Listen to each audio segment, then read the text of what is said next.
What's up, you guys? Matt Jablonski, Keelan Tanner! here with the point of change. Woo!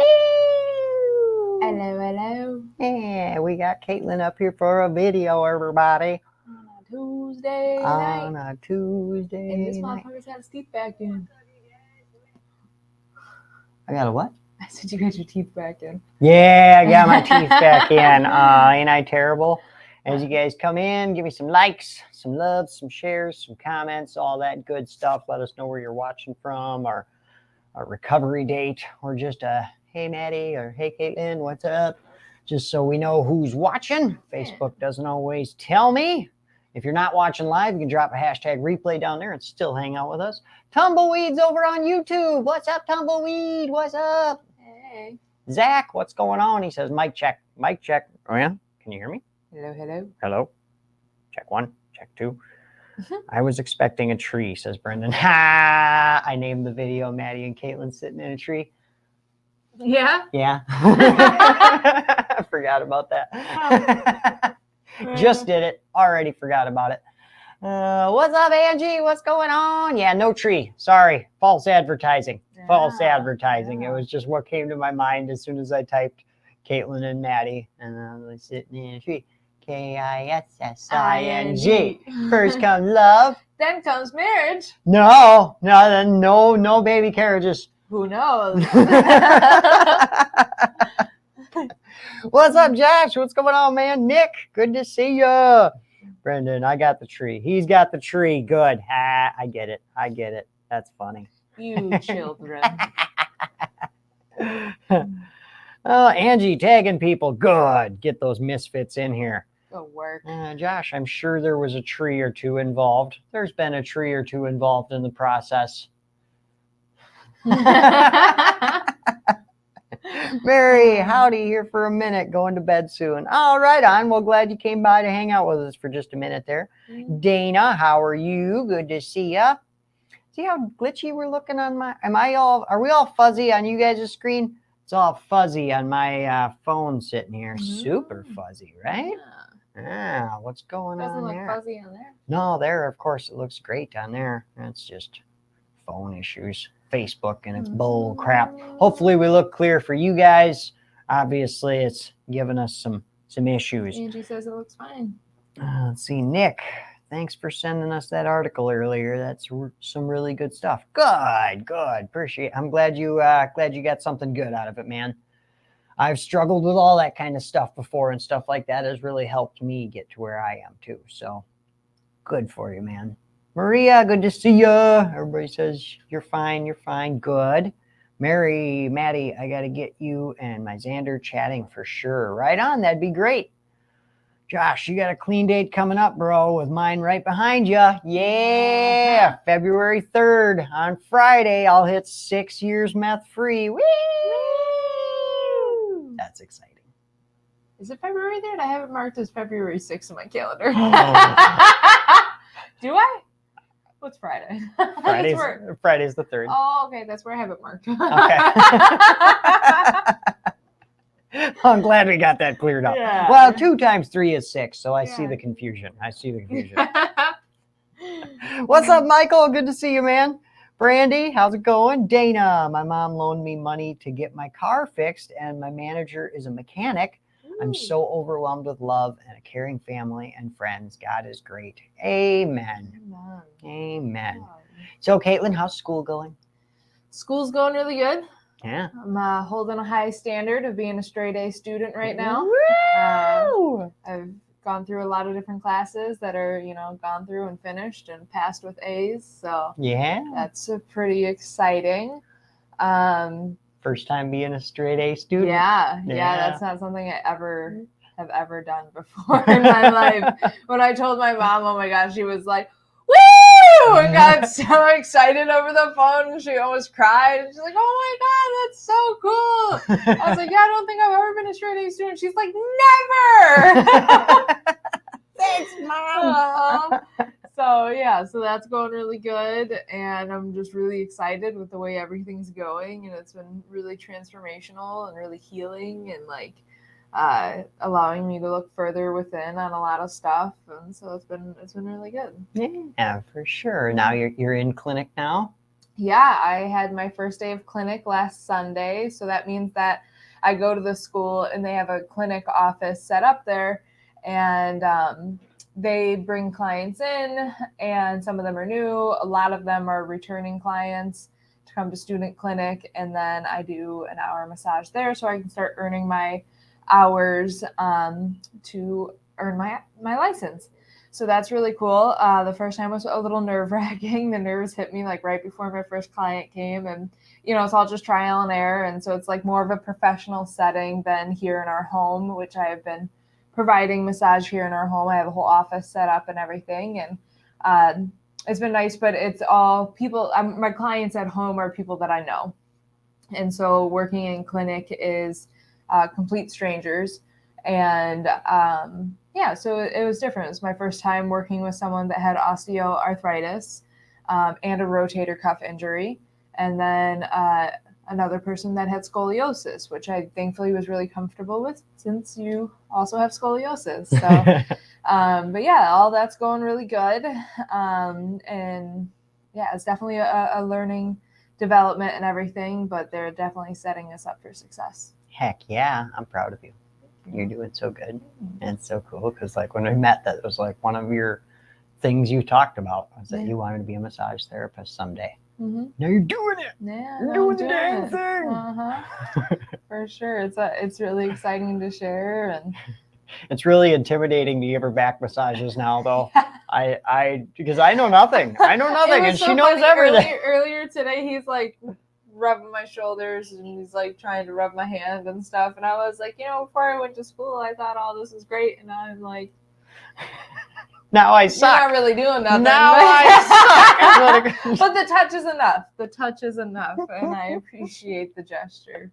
I was rubbing her hand like I always rub her hand, and she's like, "What are you doing?" And I was like, "What do you mean? What am I doing? I'm rubbing your hand." You used to be less judgmental of me before you knew what I was doing was wrong. It's not wrong. It's just it's just not right. It's not a professional touch. I see we got Brett here with a recovery date of 2/1/20, hitting 3 years tomorrow. Woo! Yeah. Awesome, Brett. Congratulations where you're at. Congratulations today on 2 years, 364 days. That's freaking awesome. No fronts, like you said right there, no fronts, but 3 years tomorrow. But remember, this time, even this short time is not taken for granted. So keep doing what you're doing. Keep working for it. That's awesome. Joni, what's up, Joni? Good to see ya. Joni and Michael sitting in a tree. They're a thing now. Oh. Yeah. Ooh, I'm like Cupid up in here. I'm up here, just the matchmaking king. No. Oh, Biba. See what happens? Just love blossoming here at the Point of Change. You're very welcome, Brett. You're very welcome. So let's see, what else can we catch up with Caitlin? Any new things that you want to talk about since the last time you come up here to talk to us? A little bit more about school is I just had my special populations class. So that's an introduction about working with cancer patients or pregnancy massage and the geriatric population. And so that's anyone with any form of a disability.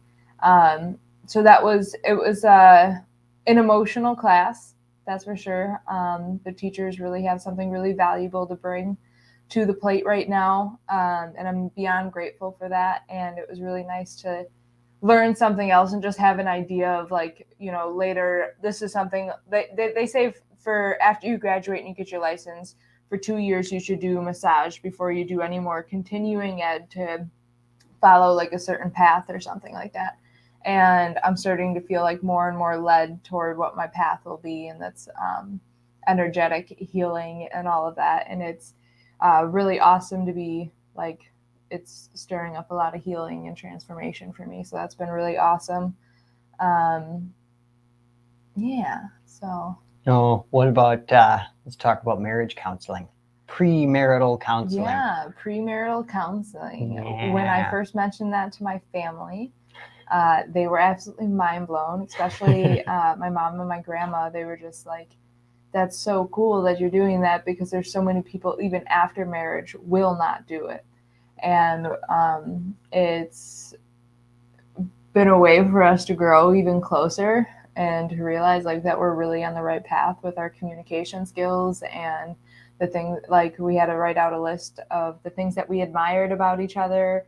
The reasons why we want to get married. Yeah. Reasons we see, things that we seek that could be a potential for obstacles, for friction. Yeah, obstacles. We had to write all that stuff out. We still got 4 more hours of premarital counseling before we get married, and I think it's so far, like you said, I think that was so awesome to have that validation, you know, because often when you're in a relationship, you never want to admit that things are wrong, you know, so you always just think you're okay and that everything's okay, and you know, yeah, there's this or there's that, but you know, I think we're okay, and then you talk to somebody and they're like, no, dude, like none of that stuff is okay. I can't believe you deal with this, you know.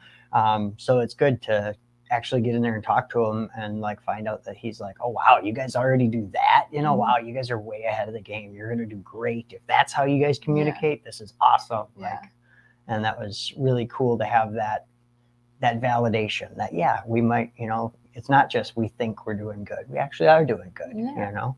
For sure.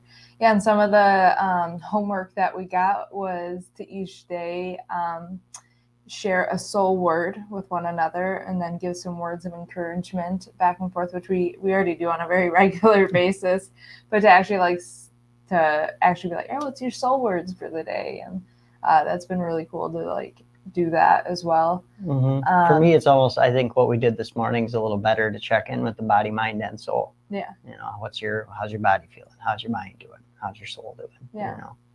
For sure.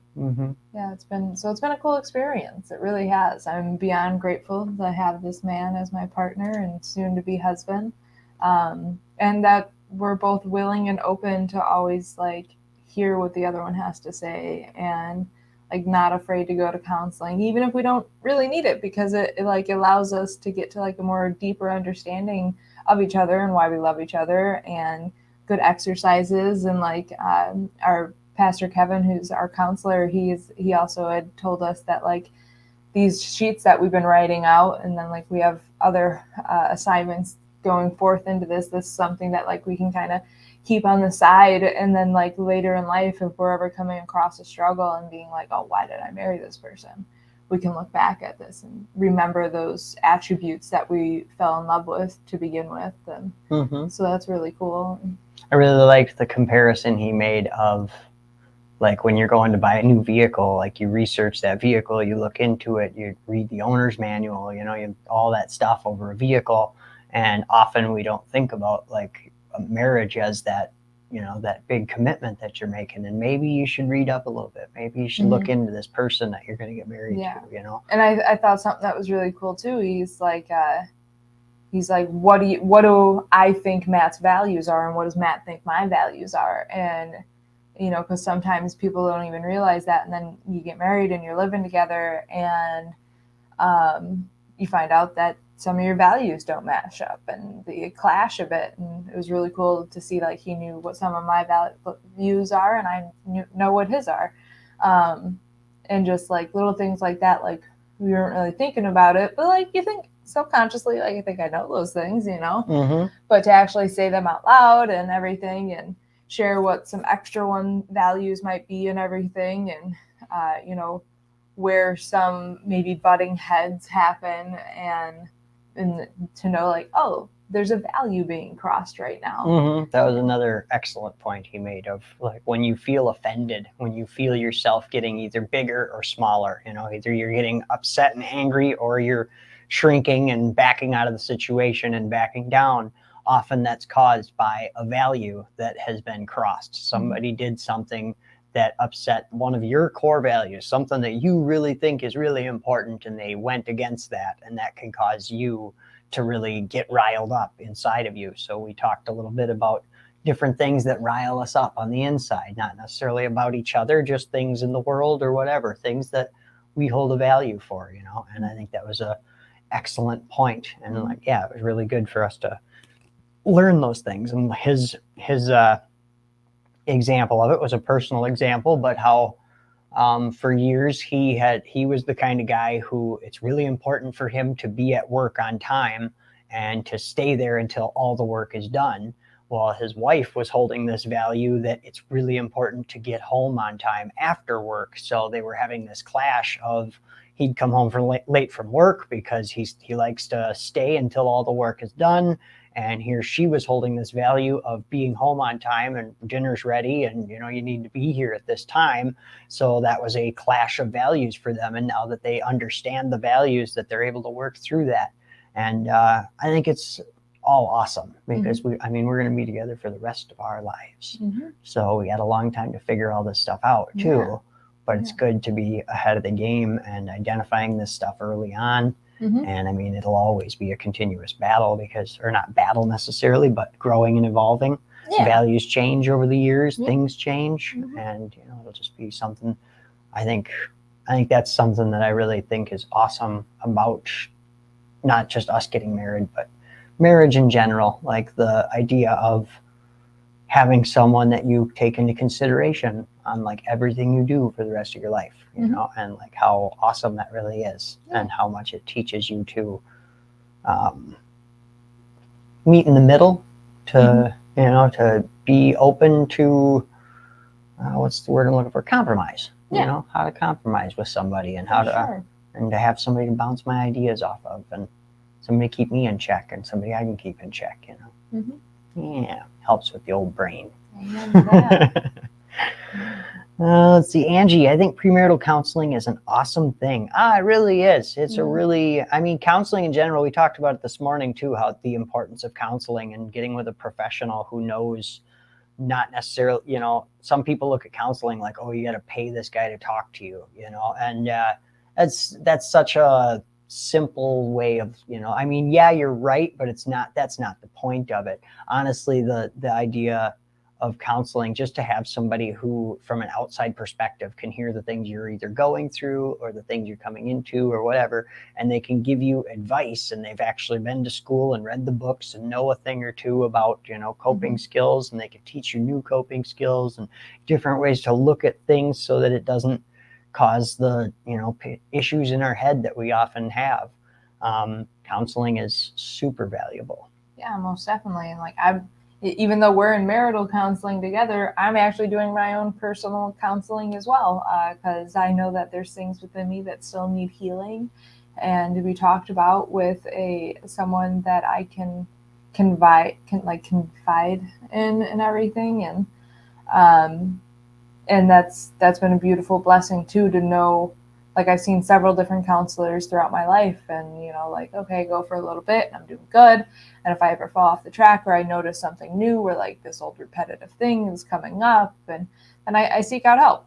And I love that it's being more and more accepted, that, because like I remember back in like high school, people going to counseling were like, what's wrong with you? You know? You're crazy. But like, honestly, everyone could benefit from seeing a counselor or having, you know, someone close to them that they can talk with and share with and be open about everything, you know. You know, sometimes it's good with friends, sometimes it's good on your own with God, and sometimes it's good to be with a professional who can really help you like move through some stuff and give you more tools in your tool belt. So I mean, there's definitely kind of a weird subject, I guess, for some people, counseling and just. But in today's society, in today's day and age, with everything being on Facebook and being on YouTube and being on Instagram and share, and be as, you know, transparent as you can and bare your inner soul. There's like a big pressure in society to tell everybody everything kind of thing. And with that pressure, if you don't have, you know, which nobody's got all their affairs in order, you know, everybody's got nonsense going on. But with the pressures of this world to share everything, there comes along a pressure to hide all that baggage that we have, to hide all the the things that aren't so favorable to show the world, and I think it's really important to have counseling, and just to let people know that hey, it's okay to not be perfect. I know the world's pushing you to show your best side all the time, and there is value to that too. There's value in not showing everything to the world all the time because of different levels of intimacy. Different people in your life deserve a different amount of you. Like the people on your social media network, yeah, they deserve to see a certain amount of you. But then there's people that are closer to you that are going to know more secrets, or are going to know a little more about you. And then like your significant other should be the one who like actually gets to step on the other side of the glass here and see totally everything about you. Yeah. But we all got stuff. We all got stuff, and it's not a matter of you're crazy or something's wrong with you. Like, we could all use a little help with getting to know ourselves and learn how to handle those situations. Yeah. What'd you see? Just actually a few really good comments in here. Jessica Chandler says divorce lawyers or divorce counselors are great to talk to as well. They see all the reasons relationships fall apart, and it's good to be aware of those problems beforehand and walk through them before they become a problem. And that's great too. And thankfully our counselor, premarital counselor, is also like aware of a lot of the reasons why marriages fall apart as well, because he's worked with couples that are falling apart, and so he had some great stories to share about that as well. Brandy Conklin said, you walk down a rocky road with no boots on, but it sure helps when you have boots to walk down that rocky road. Amen. Sure. Yeah. I like that. Yeah. And Mary Humpman, 25th anniversary tonight with my tubby hubby. We lived together. LOL. Before marriage, we re-met October 18th, 1996. Married January 31st, 1998. Woo! Way to go, Mary. Happy anniversary. Yeah. That's awesome. Guys, throw some hearts up and some care emojis for Mary and her husband celebrating 25 years. Yeah. I think sometimes in today's day and age, it's so few and far between that you see lasting marriages like that. So that's really awesome. And thank you for sharing that with us, Mary. To see success cases is so important in all areas of the world. But a lot of times we think that, marriage can be so fleeting, because a lot of people do only get married for a few years. Yeah. So. Yeah. And I think a lot of people don't think about the reasons why they're getting married, and I think that's something really good to think about and talk about and write down and all that good stuff, for sure. Most definitely. For sure. Nick says, I highly recommend everyone check out the replay of this morning's live. It's really good stuff and quite educational. I appreciate that, brother. Yeah, this morning's live was really awesome. And thank you to everybody who was there this morning. We had some serious conversations, but we were able to have them with still an upbeat heart and still be able to, laugh and joke around and goof off as we always do. But we talked about some serious topics as self-loathing and suicidal thoughts and stuff like that, and ways that you can combat those things. And we talked about everything under the sun as per usual, but it was a really good live, and we got some good information and also some good laughs this morning too. Let's see. Angie, hubby and I celebrated 27 years together last month. It's work, but it is such a blessing too. Amen. Amen. That's going to be us someday, babe. Yeah. Hashtag future goals right there. How old will we be in 25 years? Well, you think of you and I'll think of me. I'll be 61.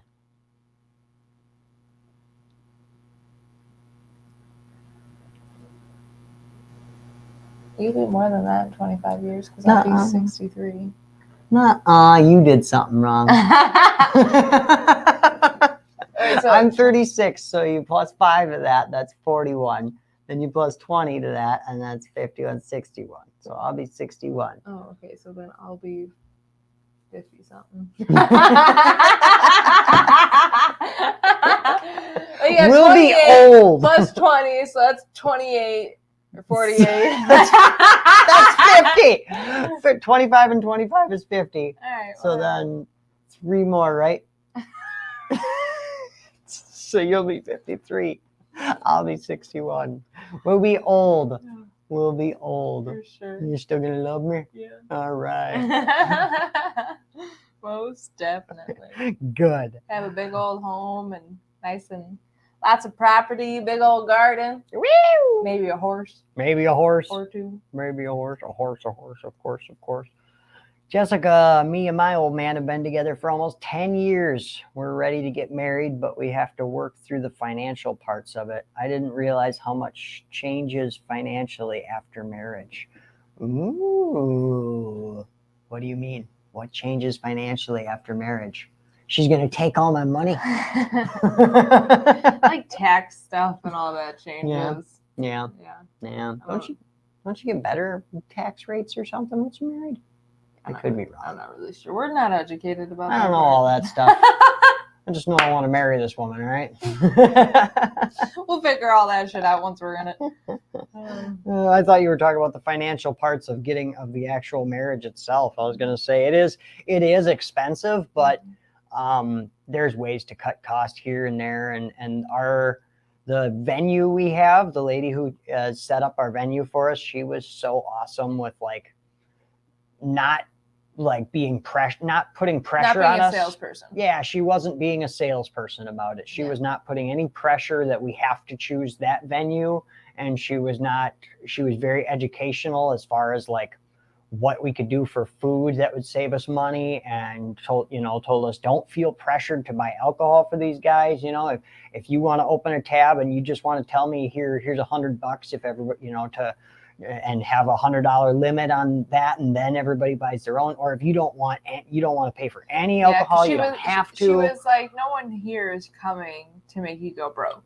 Mm-hmm. Like they can all buy their own drinks. You don't have to have an open bar or anything like that. And it was really nice. I was like, she wasn't trying to sell us on the place, but she sold us on the place. Yeah, by not trying to sell us on it, she sold us on it. And the biggest expense we're going to have is our food.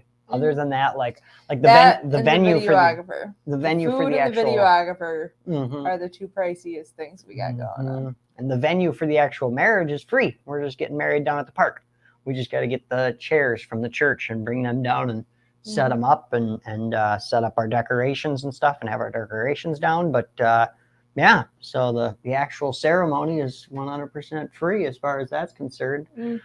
Other than we did decide to rent the little building down there so the ladies can get ready down there and the guys can get ready up here. So that's, I think, $35 an hour for the little building we rented down there, but still for what we need it for, it's not going to cost us much. But yeah, the venue with the food is about the most expensive place. Our expensive part is the food. The actual renting of the venue for the reception was actually only $600 for that big ass freaking banquet room, which I was blown away by that. Yeah. And everything is included in that, like your silverware, your table linens, the waitress staff, all of that is in that $600. Bartenders, we have our own private bar, we have our own private bathroom, so own private entrance. Bunch of chandeliers. What's up, Matt? What's going on? Matt Reeve and Matt Holzum. I know both of them personally. Woo! Hello. Those are my friends. Matt Holzum, can you guys keep April 27th on your calendar open? May have a surprise for you too. We'll follow up soon. Yeah, you mentioned that in this morning's live. I have it penciled in April 27th, but flip to that for me.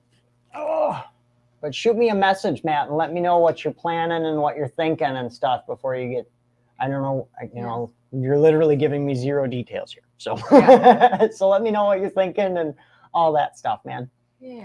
All right, Matt. Yo, congrats. Thanks, brother. Appreciate it, man. Angie, isn't it funny how things change, Maddie? Remember when you said you were never going to get married? Yeah, it wasn't that long ago. I went to put on I picked my dress a while ago, which I believe I told all you. And I went and tried my dress on again. So I could pick up my veil. And when I was there putting the dress on, I was like, I never thought I was going to get married. And here I am putting my dress on for the 4th or 5th time.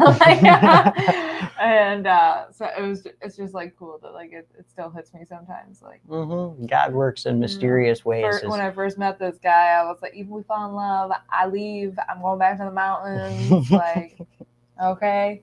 And then little did I know that he would also be my best friend. So. Well, it's kind of one of those things, like we're both very open to change. We're both very open to new ideas. Like I've said, I have romantics. I have a lot of beliefs. I have a lot of ideas. I have a lot of that stuff. But over the course of my life, everything I know and believe has changed over the years. So over the years, I've learned that if I am presented with evidence of, whatever it is, whatever the subject we're talking about, if I'm presented with evidence to support an opposite way of thinking, I always remain open to that. Because it's very, it's, I don't know, it's just life changes and people change and things change. And I was never the kind to get married. Even when I became a Christian, I still was like, nah, it's just a way of owning a woman and blah, blah, blah, blah, blah. And then, but it took a lot of things to be presented to me, but it also myself opening up to the idea and starting to think maybe, and then once I started to think, well, maybe it wouldn't be so bad, then it was like, okay, all right, now I'm going to actively like seek out the information on it, and then I started talking to Pastor Kevin more about getting married and talking to other people about what it means to get married and stuff like that. So, and eventually I was presented with enough evidence that it was like, okay, you know what? I can see how this is a really good thing. And I can see how like you deserve a good husband and I deserve a good wife and all of that. And just had to kind of say, okay, you know what? That's a good thing. This is a good thing. I'm getting so hot right now. I'm like boiling. Well, do we have much more to talk about? Not really. We have everything to talk about. Yeah. Oh, there. I was dying. I almost died. Hey guys. The heater's just a kicking in here right now, man. You got it partway covered with a rug. I don't know what I did with my microphone. Oh, my microphone's on the outside of my shirt now. Makes sense. Makes sense. Oh, let's see. Melissa, my uncle's been with his girl since the early 90s, and they don't get married because they see it as just a piece of paper.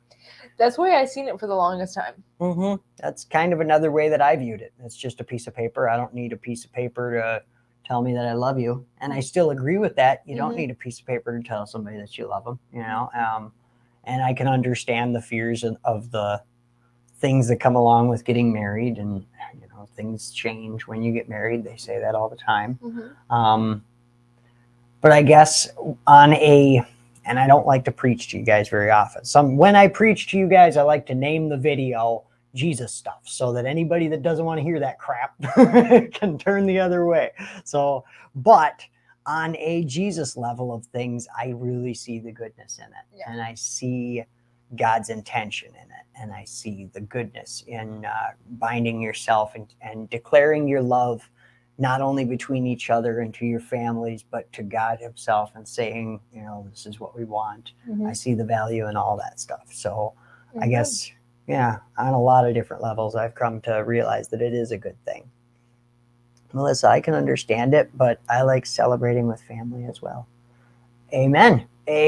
That's another good reason to get married. Have a big celebration with your family. And I love her family and she loves my family, and I think it's just awesome to join those two families together. Definitely. I'm super excited for them a lot of literally almost all of them are going to be meeting for the first time at the wedding, so that's pretty exciting. Our moms will be meeting for the first time at the wedding, so that's pretty wild. Well, that's both of their faults. They had opportunities. A wag of the finger to our mothers. You had opportunities to make it. But that's okay. I think it'll be a good thing. And, you never know. They might draw swords or something at the wedding. Let's hope not. Let's see. Mike, so happy for the both of you and the dogs. Right? I mean, those dogs were born out of wedlock. They deserve to have their mother and father married. Oh my goodness. Tay needs a stepmom. Bodie needs a stepdad. They need good influences in their lives, okay? We need to set a good parting example. now. Those two would never know what to do if one of us were not around. Right, anymore. right. Like, I'll call him like on my way home from school and stuff, and be like, Caitlin Tanner, and the dogs start just barking crazy here at home, and he's like, no, she's not home yet. Like, so I was like, that's really cool. The dogs know my name, like at least the way that he says it, they know my name, and they start freaking out and thinking that I'm home, and I still got an hour to drive and shit. So, yeah, that's one thing that's going to have to change is if you guys didn't know that about us, which you probably don't, we call each other by our full names, like on a continuous basis. Matt like she'll be like, hey, Matt Jablonski. And I'm like, Caitlin Tanner.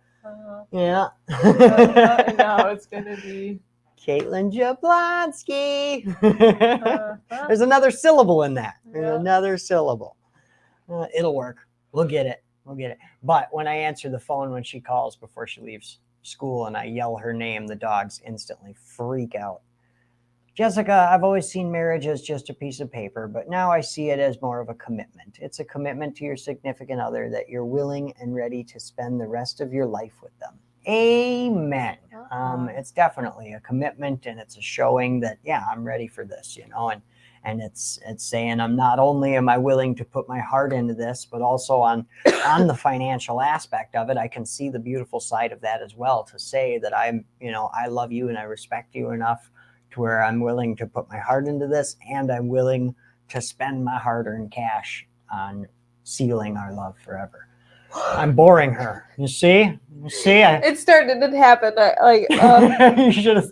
I wish you could have seen a close up of her eyes right before she started yawning. She was like, "I'm so sorry. I'm gonna yawn in your face right now while you talk about how much you love me." Stephen, my father passed when I was 19, almost 18 years ago now. Nothing has been the same since that day, and I remember that day very well. From morning, afternoon, and evening, I remember the entire day. It's like a bad movie that likes to play over and over in my head once in a while. Amen, brother. I can feel you on that one. I lost my dad when I was 30. That's kind of like one of those passages in life that we go through. You lose your parents or your grandparents or the people who raised you, or the people who meant a lot to you, and they pass away. And it's a hell of a burden to carry. But myself, I always remember that the loved ones that pass on are always with us, and not just in a sense of like you're never alone kind of thing, or they can see you kind of thing. Because I know, like, when you're talking about like, oh, I wish my dad could see me now, and then somebody says, oh, he can. I know that sucks, and that's not what you want to hear. I know what it means to physically want them here and physically miss them. But the idea that the people I've loved and the ones who've loved me, that they're still here with me, guiding me, and they're here watching me, gives me motivation to show them some awesome stuff and to do some awesome things so they can watch me just do amazing things and be so proud from the other side. So allow that to push you forward. Know that they're with you and that they're guiding you and they're still with you, and you'll see signs, and never let the world come in and dull your shine on thinking, that when you see something that you're like, oh, wow, that, I think that was my dad talking to me or whatever. And then sometimes the world comes in and says, no, that was just a coincidence, or that wasn't your dad, blah, blah, blah. Don't let that happen. Know that really was a sign from them. They really are watching over you. That stuff is real. Yeah. I just seen that Jessica said here, one thing I'm not looking forward to when I get married is not having someone to give me away. I lost my dad at 7 years old and my mom last September. And my comment to that, Jessica, is that sucks and it hurts. And I know how much that hurts, because when Matt first proposed, that was one of like the following thoughts after joy was, my dad's not going to be around to give me away. And that sucks, because, it's something every little girl dreams of. And after thinking about it for a while and everything, I'm grateful to be able to have my mom and my grandma walk me down the aisle and give me away. And I don't think it always has to be a parent figure, though. It's just someone that's significant in your life that values you and loves you and has been there to support you along the way and to, give you away. And like, in a way, it's like them saying, like, I trust this person you're going with and I bless the whole journey. And so don't give up hope on having someone in your corner that you value to walk you down the aisle. It can be a best friend or a cousin or an aunt or something like that as well. Mm-hmm. Amen. Amen. And Stephen again here says, I guess that's been a huge part of the problems I deal with today, and it's ruined relationships for me in the past. I would like to change that somehow. Well, I'll tell you right now, I'll give you a lot of hope on that, brother, is you don't have to live that way. You don't have to live with those thoughts.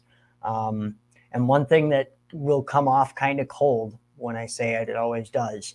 But when I said before that, we all go through that passage in life where we lose our parents, on that same token, don't let those passings, don't let it make you feel, how can I say this? I guess just saying that we all have those people. We all have lost somebody that loved us. We can't allow that to hold us back. You can't have that feeling that. And another way that I look at it that helps me with it anyways, with my dad passing away, is my dad, everything he always did was to push me forward. Everything he did was to help me have a step forward in this world and get the next level, and I know that if he knew, which I believe I believe that they're still here seeing and knowing, and if he knew that his passing ended up being something that makes you stumble or that would make me stumble, that I don't want them to see that. I don't want my loved ones on the other side to be like, oh yeah, I helped him along the way, but then when I passed away, I ended up hurting him by passing away.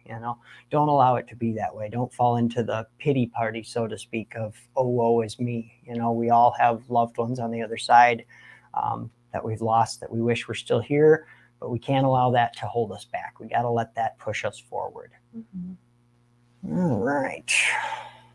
Let's see. Our family we lost don't want us hurting and not moving forward. Amen, Brandy. Amen. Amen. Melissa says, I'll walk y'all down the aisle. Andy, exactly, Maddie. My dad would have hated that I didn't get married just because he wasn't here to give me away. Amen. Amen. Don't allow those to be things that hold you back in your life. Allow them to push you forward. All right, my love, we got a movie to watch tonight. Yeah. I really wanted him to watch the movie The Man from Snowy River. If y'all have seen that, throw up some hearts and a woo woo, because that's a true beautiful classic right there. First love.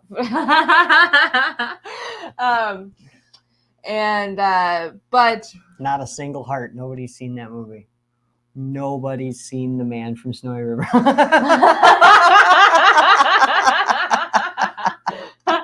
Well, go watch it. Watch it. You'll fall in love. I tell you what, if you like anything to do with horses or a good-looking man on a TV screen, you'll enjoy it. But, sorry, I didn't mean to really flip you guys off. She totally did. She meant it. It was this finger. Yeah, no, you can't take it back now. Anyways. They didn't even know. They didn't even know. Now they're like, what? She flipped us off. Yeah, she totally did. I saw it. I seen it with my own two eyes. But yeah, I don't feel like renting a movie. And it's on a StreamYard system we don't have. So, StreamYard system. You're great. It's on a system. A streaming platform. There we go. That's what she's looking for. So we're either going to watch Secretariat or Warhorse. Have you ever seen Old Yeller? Yeah. Okay, good. We're good. All right, guys. I hope you guys have a good night. Thanks for hanging out with us this evening. Anything I got to fill you guys in on? Do we have a guest this weekend? I don't think so. No, I don't have a guest this weekend because I was thinking about sharing my story. So we'll see what happens we'll see if you guys have any interest in hearing my story anymore. You've already heard it 1,000 times, but if you're interested in hearing my story on Sunday, maybe we'll do that. All right, guys. I love you guys. I hope you guys have a beautiful night. Caitlin's doing her heart dance over here. I'll see you tomorrow. Until then, Stay happy. stay healthy. Stay clean.